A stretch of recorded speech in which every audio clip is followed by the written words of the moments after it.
Shia. Okay, No, this is cute. it's not okay. even. You don't know anything about Iran. So okay, actually, I am not the Tucker Carlson expert on Iran. You're a senator who's calling for the overthrow of the government. You're the one. I beg your pardon? The country. You're the one who claims they're not trying to murder Donald Trump. Caroline Leavitt came out today and said at the White House press briefing, this is June 19th, and she said that Donald Trump has decided he's going to give Iran 2 more weeks to come to some sort of agreement with Israel. Trump still sees a substantial chance that negotiations can happen. America is saying bow to our will or, get annihilated, get bombed to death. Did you guys see the Ted Cruz interview with Tucker Carlson and how much lying Ted sat there and just lied to Tucker about the intentions behind this whole conflict? He said things that were just so outrageous. One, that, America will always back Israel. By the way, these people speak for everyone here in America. And what people fail to understand is America is a giant melting pot. There's religions, creeds, ethnicity, groups, all these things. And yet these people get to speak for us. I believe that Israel is, in my opinion, as the Bible said, things have to happen. In other words, for the Messiah to come. So I'm not saying I necessarily back Israel in the state that it's in right now, because we know that the leader there is, in my opinion, an egomaniacal, narcissistic sociopath.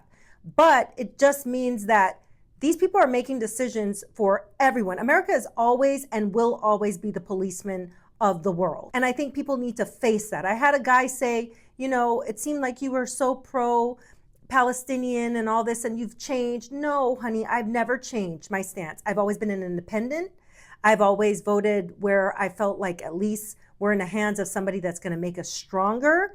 I believe that Trump does make us look stronger as a country than somebody like a Kamala. It doesn't necessarily mean I will agree with every single thing the man does.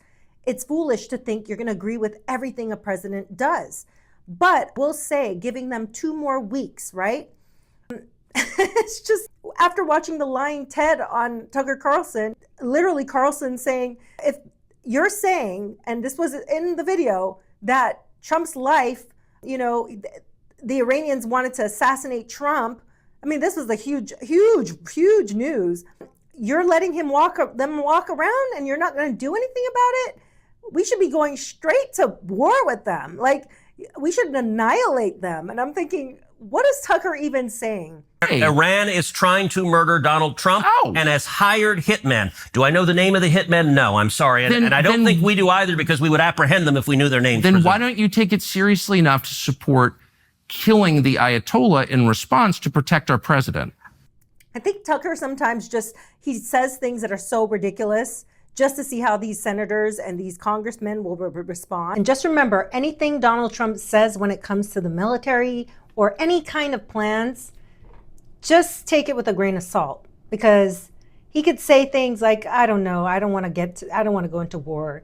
He could be saying anything to distract them, to kind of make it seem like he's not going to do anything. I think we should skip it. I don't know. I'm just not really feeling it. World War III, folks. Hard pass. The United States government maintains this fact that Iran has never been closer to obtaining a nuclear weapon. Why would you then prolong it another 2 weeks?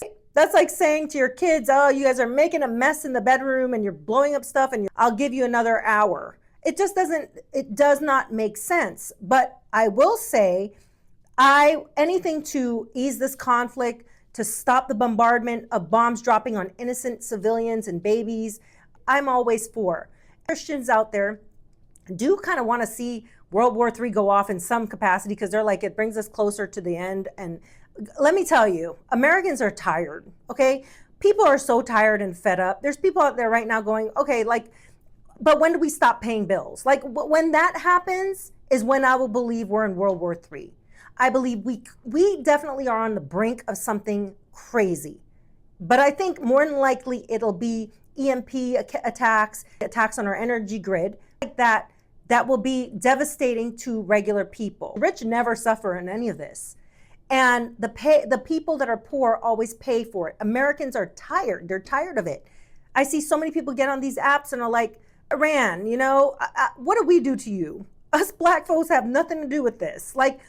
That's why I say this is problematic. There's too many people in America of all different backgrounds. Trump campaigned on being the no war president. And that's what really is bothering to me.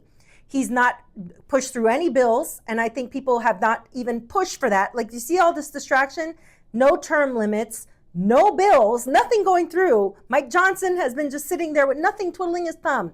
All they're doing is coming up with hearing after hearing after bullshit, just to distract us. It's like a constant bombardment of, we're going to do this and do that and do this.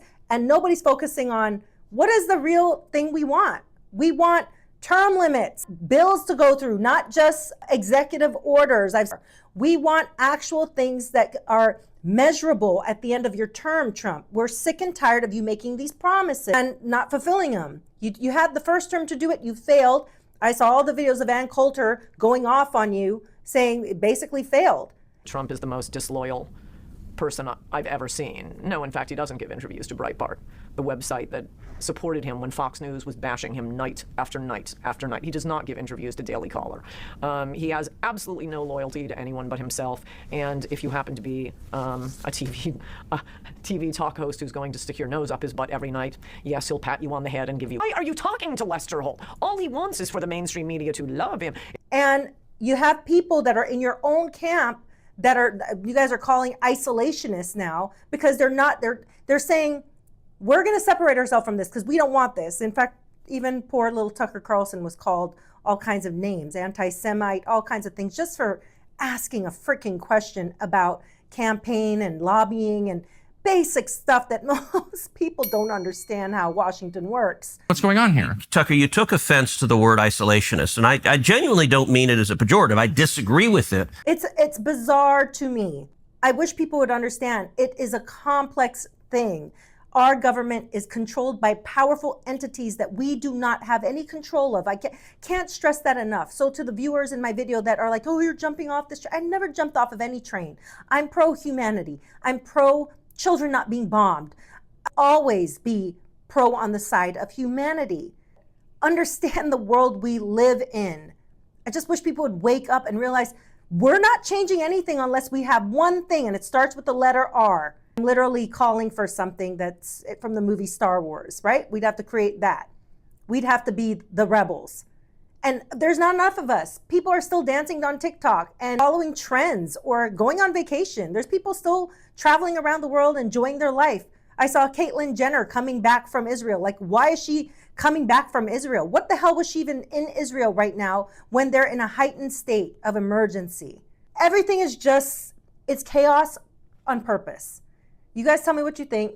Have a great day.